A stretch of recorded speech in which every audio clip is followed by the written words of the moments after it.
Collateral Damage, Kamis 24 Februari, pukul 9 malam. Cinema 21 Arnold Sensation, hanya di TV7. Trans7 atau sebelumnya bernama TV7 adalah sebuah jaringan televisi swasta nasional di Indonesia. Awalnya, Trans7 tidak direncanakan dilahirkan dengan nama TV7, melainkan bernama Duta Visual Nusantara Televisi atau disingkat DVN-TV, yang lisensinya dikeluarkan pada 25 Oktober 1999 bernomor.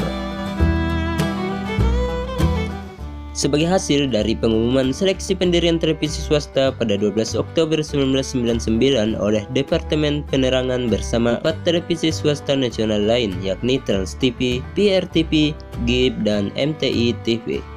Stasiun televisi baru ini dimiliki oleh H. Sukoyo, seorang pengusaha tambak udang dari Jawa Timur bersama 3 pihak lain. Namun, kemudian Sukoyo memutuskan untuk menjual lisensi pendirian televisi miliknya kepada kelompok Kompas Gramedia sebesar 80%. Sukoyo sendiri rupanya kemudian mendapatkan keuntungan besar dari penjualan ini dan kemudian mendirikan sebuah televisi swasta lokal lisensi dari Uni Emirat Arab di tahun 2005, yaitu TV Anak Spacetoon. Nama stasiun TV baru itu yang awalnya direncanakan bernama DVN TV kemudian diganti menjadi TV7 yang didirikan pada 2 Maret tahun 2000 berdasarkan izin dari Dinas Perdagangan dan Perindustrian Jakarta Pusat dengan nomor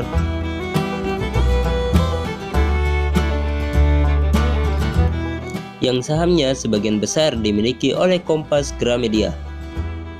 Pada tanggal 22 Maret tahun 2000, keberadaan TV7 telah diumumkan dalam Berita Negara nomor 8687 sebagai PT Duta Visual Nusantara TV7. Logo TV7 sendiri diartikan sebagai simbol dari JO yang merupakan singkatan dari Jakob Utama, yakni pemilik TV7. Sedangkan angka 7 sendiri kemungkinan dipilih karena TV7 merupakan stasiun televisi swasta nasional ke-7 di Indonesia yang beroperasi saat itu. Siaran TV7 sendiri diluncurkan pada 25 November tahun 2001 dengan wilayah siar awalnya terbatas di Jabodetabek. Sejak awal, TV7 sudah berusaha menggebrak dengan langsung menjadi penyiar Liga Utama Inggris selama beberapa periode, ditambah acara-acara Ramadan di siaran awalnya. Lama siaran TV7 kemudian diperpanjang hingga 7 April 2002. Mulai bersiaran resmi dan pada 2003 sudah bersiaran dari jam 4 sampai jam 2 waktu Indonesia Barat. Cakupan siarannya kemudian juga diperluas ke beberapa kota seperti Surabaya dan Surakarta. Hingga 2003 karyawan TV7 mencapai 300 orang dan modal yang digunakan dalam pendiriannya mencapai 200 miliar.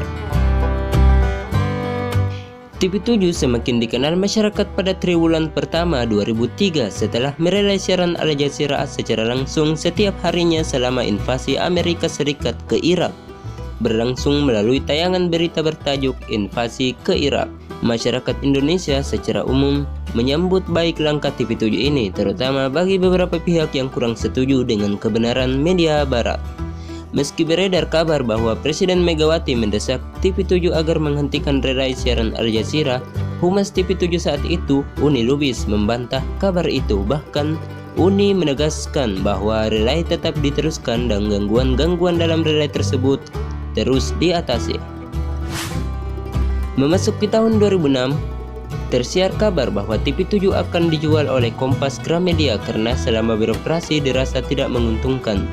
Sempat ada rumor yang menyebutkan bahwa stasiun televisi ini akan dijual kepada Indosiar maupun televisi asing Star TV. Meskipun tidak ada yang terrealisasi, kemungkinan karena perbedaan visi.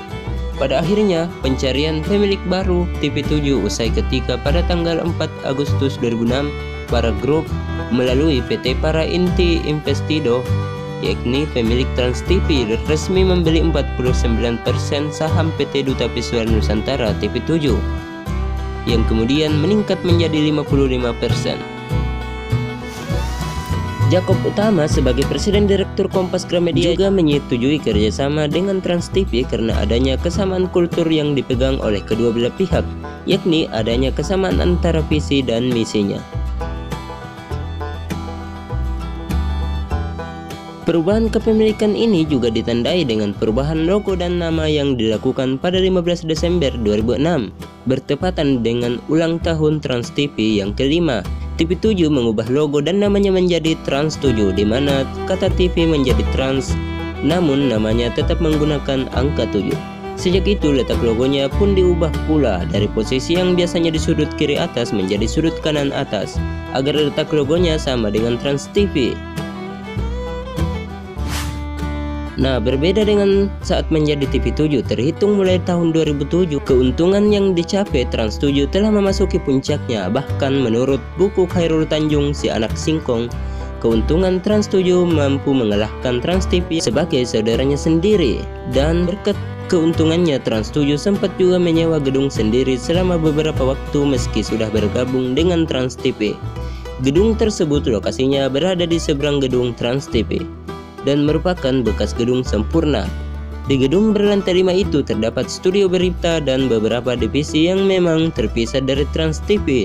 Namun untuk meja direksi dan komisioner serta beberapa divisi menetap satu gedung dengan Trans TV karena efisiensi dan juga mobilitas.